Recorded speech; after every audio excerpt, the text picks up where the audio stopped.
Rainy day in Manchester. Who's your good boy? Hey, sweetie. Hey, beautiful. You're gonna get out of the way. You're in a silly place.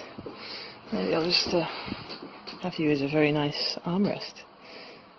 I don't think you would mind somehow. Oh, you're a good girl. Who's your good girl? Rainy days like this, after playing video games. Good day to rediscover stories untold.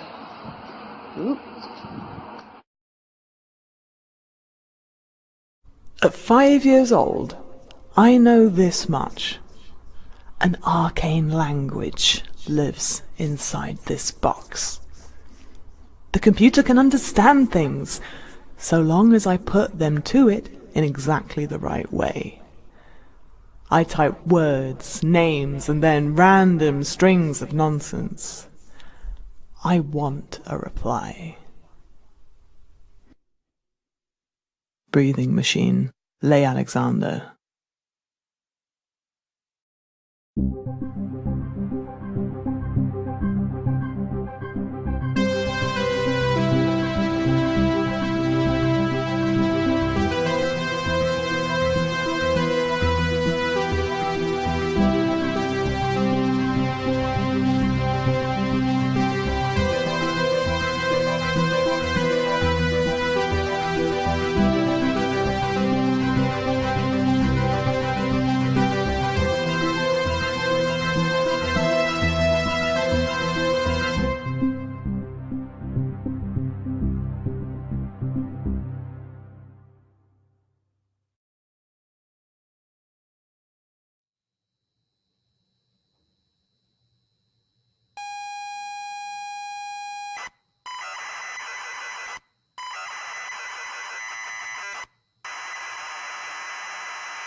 A desk, a computer, a lamp, and other household items.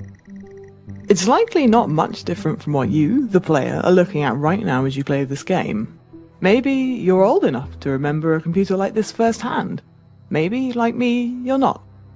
Either way, the limitations of the technology in front of us makes our job very straightforward. It shows us text. We must type back. Stories Untold, developed by No Code, is a small series of games that are especially notable for the simplicity of player input. Which is to say, you, as a player, don't have to do anything that's mechanically complex. Here in the first chapter, all we must do is read and type simple commands. You pull up to the driveway of the family holiday home and park the car. It's dark, but it's as idyllic as you remember from all that time ago. You remember being told to look in the glove box before going in. It's good to be back. We type, Look in glove box.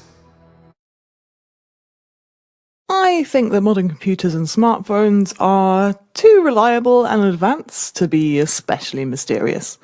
The people who use the technology may be mysterious, but the tech itself, not so much. You have a question you can't answer? Look it up on the internet. Need to know where you are? Almost everyone has GPS. Need to contact someone? Sure, via text, phone call, video chat, what suits you best? All is ergonomic, advanced, familiar.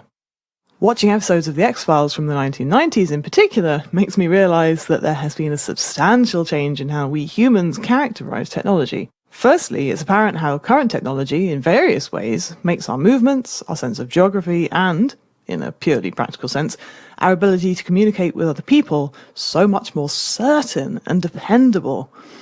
Mulder and Scully are frequently in danger and can't phone each other or record any evidence of what's happening to them.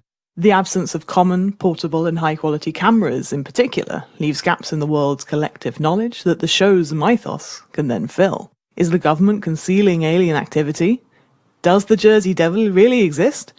What about a man who can squeeze into tight spaces and murder people, or murderous clones, or a murderer who can set himself on fire, or gender-bending murderers, or murderous cannibals? What about a murderous computer? Or, at least, a computer that is more than what it seems? You enter the house to the hallway. It's dark and you can't see anything. You feel a light switch next to the door, however. Use light switch. You flick the switch and the lights come on. I feel the notion of a modern-day personal computer having nefarious intentions does not scan as easily as a horror trope in 2019. To be clear, I'm thinking of current hardware, like your MacBook Pro, rather than something futuristic like true AI. Computers are so common, familiar, and advanced. The notion of them failing is currently far scarier than the notion of them working too well. If anything, computers lay bare how dangerous people can be. Those who are older and less tech-literate often appear to be more concerned by the presence of technology itself, whilst those who are younger and more tech-savvy are more troubled by what technology has revealed to them about people. We are right to be wary of how technology is used. We are aware that predictive policing algorithms are concerning because the data they use are contaminated by human racism and could perpetuate that human bias. We don't yet characterize the computers themselves as harboring ill intent. We haven't managed true AI yet. Older and less advanced technology, however, as a puppet can seem like an unsettling mimicry of humanity, old computers, in comparison to modern tech, are more easy to characterize as unfamiliar, unreliable, uncanny, arcane. In the modern world, computers and the internet go hand in hand, and the internet is a land colonized by megacorporations and multinationals. Most people use a handful of websites designed for easy usage. Frequently, it seems, the only things which users find mysterious is how their data is used, and how the content they see or produce is being moderated. Your old bedroom. So many good memories in here, and it's been preserved so well. On the desk is a Futuro 128K plus 2 computer and a copy of The House Abandoned. It's all still to be set up though. But wait, that's the computer you're playing on right now? And you're playing The House Abandoned right now? And the only thing left for you to do in the game is to set up the computer and start playing The House Abandoned? I have so many questions. What's going on? In her book Breathing Machine, journalist and author Leigh Alexander, born in 1981, reflects on her childhood growing up with computers. They are enigmatic and confusing machines operating on complex, alien, and highly specific forms of input and language. They are frequently inspiring, intriguing, frustrating, full of promise, and in their own strange way, alive. They simulate consciousness. In a time when technology isn't widely understood, it seems essentially magical. Alexander reflects on the early days of the internet, where she posits it was imagined as more similar to a physical space which you might navigate with Explorer, finding chat rooms like the lobby or the cafe, and unfinished spaces would be under construction. You would leave your signature in guest books on websites you'd managed to find. Search engines were not great, and finding websites required some experimentation. She recounts one particularly successful and formative internet excursion. I opened up Netscape Navigator, or some such thing, and I typed in hell.com. I received no directions, no buttons, no signposts pointing my route to a cozy lobby cafe, no guestbook. Only a stark, black screen with the silhouette of a hovering arrow pointing down. I could see my reflection in the monitor. That single mysterious emblem waited for me to click on it. Thrill, the distinct sense of having fallen through the cracks of the innocent and orderly. I must have, I thought, told the computer to do something that it wasn't supposed to do. I must have given it room to speak to me. Just like when I was an unburdened child being growled at by a red-eyed disk drive. I clicked the arrow. It dissolved slowly, and then I was somewhere else, I felt. I tumbled through endless looping audio-visual glitches. The screen would flash alarms sometimes, and at other times it would offer text or animation or noise I read as signals.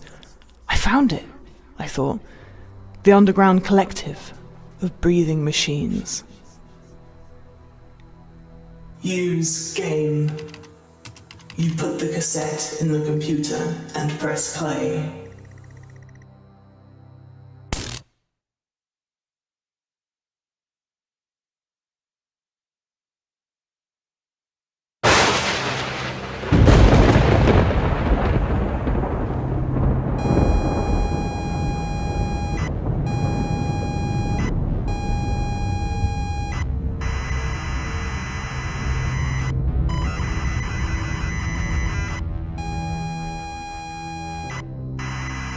You pull up to the driveway of the family holiday home and park the car. It's dark, but it's clearly neglected. You remember being told to check the glove box before going in. You can't stand to be near this place.